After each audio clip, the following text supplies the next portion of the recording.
Forkopimcam Warung Kiara Kabupaten Sukabumi salurkan bantuan korban terdampak bencana alam di 10 desa di Kecamatan Warung Kiara. Bantuan diberikan guna sedikit meringankan beban para korban terdampak bencana Sukabumi tersebut. Forum Komunikasi Pimpinan Kecamatan Warung Kiara Kabupaten Sukabumi menyalurkan bantuan berupa kebutuhan bahan pokok. Kamis 12 Desember 2024, Kapolsek Warung Kiara Polres Sukabumi, Ajun Komisaris Polisi R. Panji, bantuan sosial diberikan kepada warga terdampak.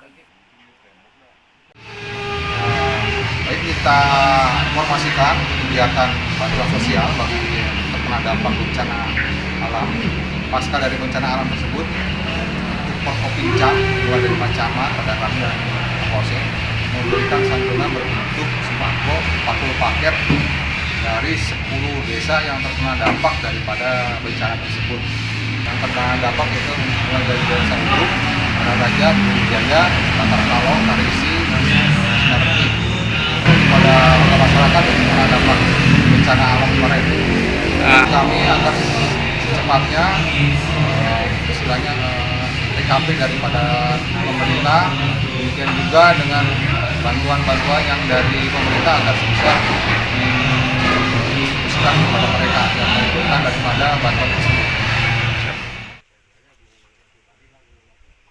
Dari Kabupaten Sukabumi, Muhammad Ujang Heriaman, Peliputan MKS TV melaporkan.